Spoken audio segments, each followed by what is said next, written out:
Hello friends, my name is Khan and once again welcome back to my YouTube channel Karim classes. Friends, आज के इस video में हम poem the road not taken की summary के बारे में चर्चा करेंगे और एक दो इंपॉर्टेंट क्वेश्चन हैं उसके बारे में भी मैं आपको इस वीडियो में बताऊंगा। इससे पिछले वीडियो में मैंने इस पोएम की डिटेल एक्सप्लेनेशन की थी और उसके साथ ही मैंने लिटरेरी डिवाइसेस के बारे में भी आपको बताया था और राइमिंग स्कीम के बारे में भी हमने पिछले वीडियो में चर्चा की है। मुझे उम्मीद है आपने वो वीडियो अच्छी तरीके से देख लिया होगा, समझ लिया होगा। तो चलिए without wasting any time let's get into this video. आज की इस वीडियो पर चर्चा करते हैं और आज का वीडियो कुछ इस तरीके से है। सबसे पहले समरी की बात कर लेते हैं। हाँ फ्रेंड्स, मैं आपको बताना चाहूँगा कि अगर आपने इस समरी को अच्छी तरीके से याद कर लिया, समझ लिया और जो दो क्वेश्चन मैंने बताए हैं उन्हें भी आपने अच्छी तरीके से याद कर लिया, तो फ्रेंड्स मेरा दावा है अगर एग्जाम में कोई भी क्वेश्चन इस चैप्टर से पूछा जाएगा, इस पोएम से पूछा जाएगा, तो इस वीडियो से बाहर नहीं होगा। तो मैं आपको रिकमेंड करूँगा कि इस समरी को आप अच्छी तरीके से याद कर लें। अगर आप इस समरी को अच्छी तरीके से याद कर लेते हैं तो कैसा भी क्वेश्चन अगर एग्जाम में पूछा जाएगा इस चैप्टर से तो आप ईजिली उसका आंसर कर पाएंगे। ठीक है, तो चलिए शुरू करते हैं आज की इस वीडियो को। तो समरी कुछ इस तरीके से है। The poet Robert Frost in the poem the road not taken says that once he was walking down the road when he found a diversion where two roads diverged in different direction. यानी the poet जो कवि है इस कविता का, Robert Frost, इस कविता में वो कह रहे हैं कि एक बार क्या हुआ था कि वो जा रहे थे एक रोड पर जहाँ पर उन्होंने देखा कि वो रोड जो है दो आगे जाकर दो भागों में विभाजित हो रही है और अलग अलग दिशाओं में, दोनों जो भाग हैं वो अलग अलग दिशा में दो भागों में विभाजित हो रही है। He has to make one decision and choose at single path. अब वहाँ पर उसे क्या करना है, पोइट को क्या करना है, उसे एक डिसीजन लेना है, यानी उसे एक रास्ता चुनना है। At the junction the poet stood for a long time. अब उस मोड़ पर, उस मुकाम पर, उस जगह पोइट जो है काफ़ी लंबे समय तक खड़ा रहता है। And try to look at the roads as far as he could. और कोशिश करता है उस रास्ते को देखने की जहाँ तक उस रास्ते को वो देख सकता है, यानी दूर तक उस रास्ते को देखने की वो कोशिश करता है। He could walk over one of the path only, क्योंकि जाहिर सी बात है दो रास्ते उसके सामने हैं तो एक ही रास्ते पे उसे चला जाएगा, क्योंकि वो एक ही रास्ते पे चल सकता है, इसलिए उस रास्ते को काफ़ी दूर तक देखता है। He took time to choose the right path. He took time to choose the right path. अब सही रास्ते को चुनने के लिए उसे काफ़ी समय लेता है। ही ऑब्जर्व, काफ़ी उसका अवलोकन करता है, एंड एनालाइज, विश्लेषण करता है। Them to decide which was better option and then choose the one which seemed less walked over. यानी काफ़ी सोच विचार करने के बाद में वो तय करता है कि उसके लिए कौन सा बेटर है और बाद में वो तय कर एक रास्ते को, उस रास्ते को चुनता है जिसे कम लोगों के द्वारा चुना गया था, जिस पर कम लोगों के द्वारा चला गया था, उस रास्ते को वो चुनता है। नेक्स्ट पैराग्राफ देख लेते हैं। He kept the other one for some other day although he knew he kept the other one for some other day although he knew that he would never get the chance to walk over it। अब यानी दूसरे रास्ते को वो चुन लेता है, उस रास्ते को जिस पर कम लोगों के द्वारा चला गया था, और वो दूसरे रास्ते को किसी और दिन के लिए छोड़ देता है, हालांकि वो इस बात को जानता है कि दोबारा उसे ऐसा मौका नहीं मिलेगा इस रास्ते पर चलने का। Through this poet wants to convey that in everyone's life. अब इसके माध्यम से कवि कहना क्या चाहता है एक्चुअली, तो इस कविता के, इस स्टेंजा के माध्यम से कवि कहना चाहता है कि through this poet wants to convey that in everyone's life there comes a time, कि हर इंसान की ज़िंदगी में एक समय ऐसा आता है when we have to make choices, जब हमें कोई भी डिसीजन लेना होता है, कोई भी चॉइस हमें करनी होती है, कोई भी डिसीजन हमें लेना होता है। वी हैव ऑल्टरनेटिव्स, हमारे पास विकल्प होते हैं, but we have to choose only one, और हमें उनमें से सिर्फ एक को चुनना होता है। At that time we see the pros and cons, और उस वक्त हम क्या देखते हैं, नफ़ा, नुकसान, फ़ायदा, जो भी चीज़ है, लाभ, उसके एडवांटेज, डिसएडवांटेज, सभी चीज़ हमें देखने होते हैं। Of the situation and take the time to decide which path to take, यानी जो भी हम सिचुएशन, जिस स्थिति में होते हैं, उस स्थिति के हिसाब से, अकॉर्डिंग टू द सिचुएशन, वहाँ पर हमें उसके एडवांटेज, डिसएडवांटेज सभी चीज़ों को देखना चाहिए और समय लेना चाहिए कोई भी डिसीजन लेने के बाद में कि हमें कौन सा रास्ता चुनना है। जो भी रास्ता आप चुने उसके लिए उससे पहले आपको काफ़ी सोच विचार करना चाहिए, उसके फ़ायदे, नफ़ा, नुकसान सबके बारे में आपको अच्छी तरीके से सोचना चाहिए, उसके बाद में वो डिसीजन आपको लेना चाहिए। Similarly the poet is also taking time before making any decision. इसी तरीके से यानी समान रूप से पोइट जो है वो भी टाइम ले रहा है, किसी भी डिसीजन को लेने के लिए वो भी क्या है, टाइम लेता है, सोच विचार करता है उस पर। He started walking on the road which had grass on it,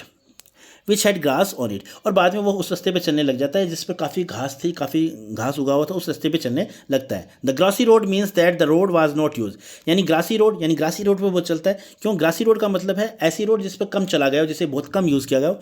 and wanted wear means that only a few people have walk through it. तो वांटेड वेयर का मतलब ये होता है कि बहुत कम लोगों ने जिसे चुना हो, जिस पे मतलब काफ़ी घास हो, जिस पे घास को कुचला ना गया हो, तो काफ़ी कम लोगों ने चुना हो, तो उस रास्ते को वो चुनता है।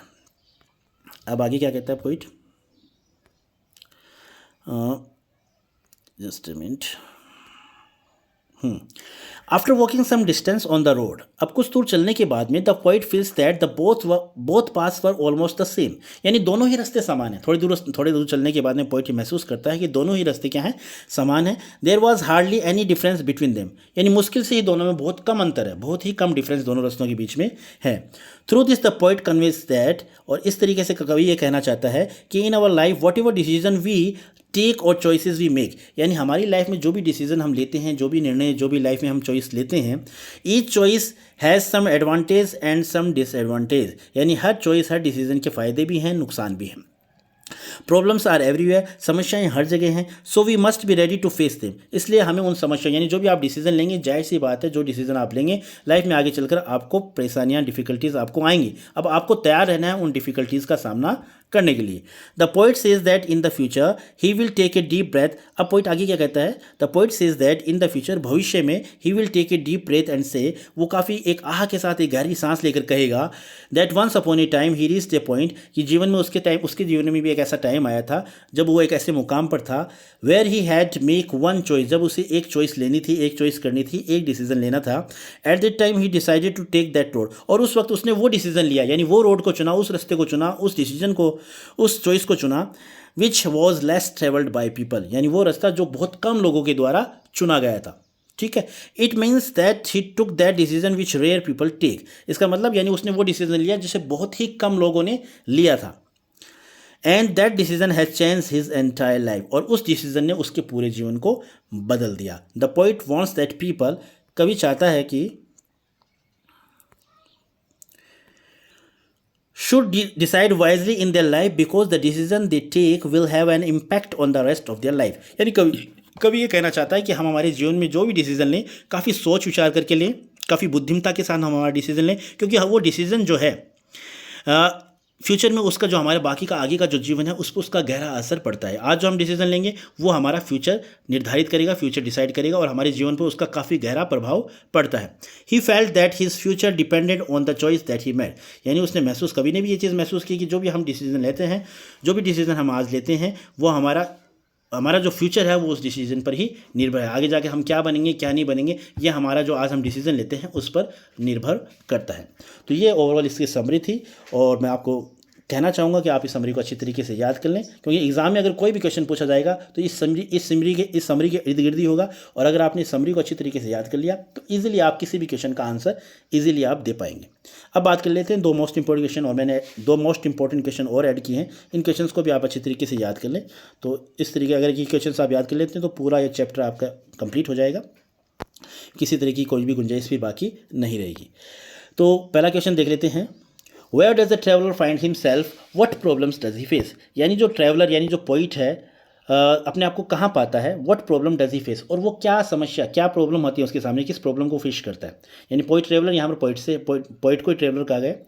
तो आंसर ये हो जाएगा, the traveller find himself in a yellow would. अब ट्रैवलर जो है, वो यात्री जो है, पोइट जो है, वो अपने आप को एक पीले जंगल में पाता है, from where the two roads diverse, जहाँ से दो रास्ते जा रहे हैं, दो रास्ते विभाजित होते हैं। He faces the problem of decision making, और वो क्या प्रॉब्लम लेता है, यानी वो डिसीजन लेने में काफ़ी दिक्कत महसूस करता है, कौन सा डिसीजन लूँ, कौन सा रास्ता चुनूँ, कौन सी चॉइस लूँ, यानी इस चीज़ को लेकर वो काफ़ी परेशान रहता है।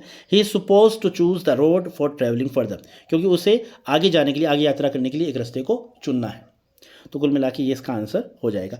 नेक्स्ट इसका जो इंपॉर्टेंट क्वेश्चन है इस चैप्टर से वो ये है, ये रहा, गिव द सेंट्रल आइडिया या theme of the poem briefly, यानी इसकी थीम क्या है, इस कविता की केंद्रीय भाव क्या है इस कविता का, वो क्या है।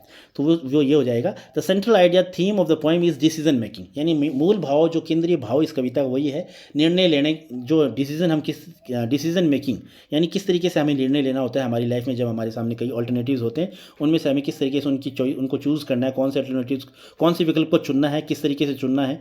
तो उसकी यही इस कविता का केंद्रीय भाव है।